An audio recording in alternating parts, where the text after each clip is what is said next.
So hello everyone, মই নিৰ্মালী কাশ্যপে তোমালোক সকলোকে স্বাগতম জনাইছো মোৰ চেনেল বি ক্ৰিয়েটিভ উইথ নিৰ্মালীলৈ। কোন প্ৰথমে মই তোমালোকক ভোগালী বিহু উপলক্ষে হিয়াৰ পৰা উলগ জনালো আৰু আজি এই ভিডিঅ'টো থ্ৰুদি মই তোমালোকক দেখুৱাব বিচাৰিম যে অসমীয়া অৰ্নামেণ্টছ কিদৰে ঘৰতে বনাব পাৰি। কাৰণ মই যোৱাটো ভিডিঅ'ত মই জাষ্ট ইমেজ সহকাৰে কিছুমান ভিডিঅ' এটা আপলোড কৰিছিলো, কিন্তু তাত মোৰ কমেণ্ট আহিছিলে যে জোনবিৰিটো কেনেকৈ বনায়। চ' মই এইটো ভিডিঅ' তোমালোকৰ কাৰণে আগবঢ়াম যে জোনবিৰিটোনো কেনেকৈ বনায়। আমাক লাগিব প্ৰথমে কুলিং পেপাৰ ষ্টিক। যদি আপোনাৰ ঘৰত কুলিং পেপাৰ ষ্টিক নাই তেতিয়াহ'লে ল'ব পাৰে এখন চাৰ্ট পেপাৰ, আৰু সেই চাৰ্ট পেপাৰৰ পৰা মই এনেকৈ এটা কৰি কাটি উলিয়াইছোঁ। তাৰপিছত মই কৰিছোঁ ৰাউণ্ড, আৰু সেই ৰাউণ্ডটো কৰিছোঁ মই এডাল কুলিং ষ্টিকৰ সহায়ত।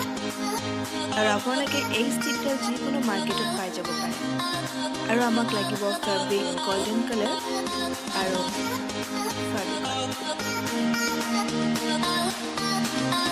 ইতিমধ্যে মই ক'লোৱে যে আমাক কি বস্তু লাগিব এটি জোনবিৰি বনাবৰ কাৰণে। গতিকে মই বেছি দেৰি নকৰি আজিৰ ভিডিঅ'টো আৰম্ভ কৰিব ওলাইছোঁ, আৰু আপোনালোকে একদম শেষলৈকে চাই থাকক। এয়া মই কুলিং পেপাৰ দুভাগ কৰি লৈছোঁ, কাৰণ আমাৰ ৰাউণ্ডবোৰ বেছি ডাঙৰ নালাগে। তাৰ কাৰণে মই এডাল কুলিং ষ্টিকৰ সহায়ত ৰাউণ্ড কৰিছোঁ। যদি আমাৰ বা আপোনালোকৰ ঘৰত যদি এনেকুৱা কুলিং ষ্টিক নাথাকে তেতিয়াহ'লে ৰাউণ্ড কৰিবলৈ খুব টান হয়।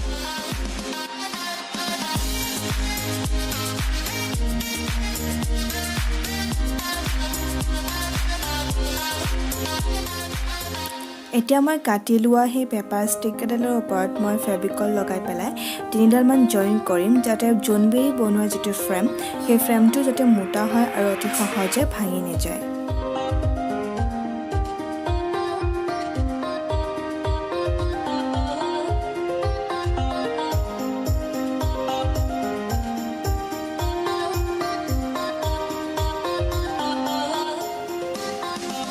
এয়া মই ফ্ৰেমটো বনাই ল'লোঁ জাষ্ট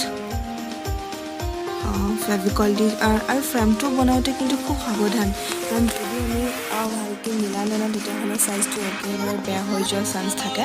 গতিকে কেয়াৰফুলি আমি ফ্ৰেমটো বনাব লাগিব।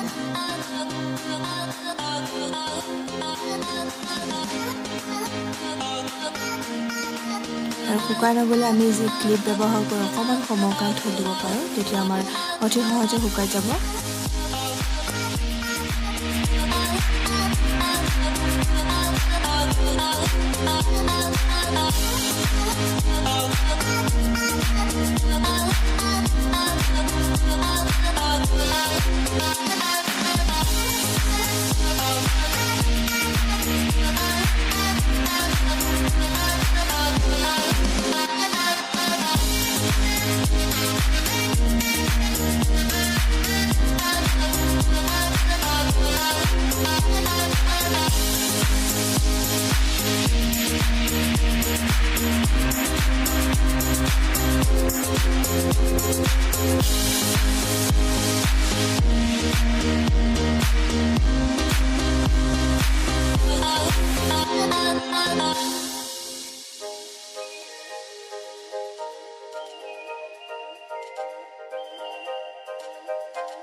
So friends, মোৰ এই জুনবেৰীটো জাষ্ট ফিনিশ কৰিলোঁ যদি আপোনালোকৰ ভাল লাগিছে তেতিয়াহ'লে এবাৰ ঘৰত ট্ৰাই কৰি চাব পাৰে So friends, যদি মোৰ এই ভিডিঅ'বোৰ চাই ভাল লাগিছে তেতিয়াহ'লে প্লিজ মোৰ চেনেলটো ছাবস্ক্ৰাইব কৰিব লাইক কৰিব শ্বেয়াৰ কৰিব আৰু বেল আইকনটো যে আছে সেইটো প্ৰেছ কৰি দিবলৈ নাপাহৰিব So আপোনালোকৰ কাৰণে লৈ আহিম বহুতো ভিডিঅ' কিনে চাই থাকিব তেতিয়ালৈকে be creative with Nirmali Thank you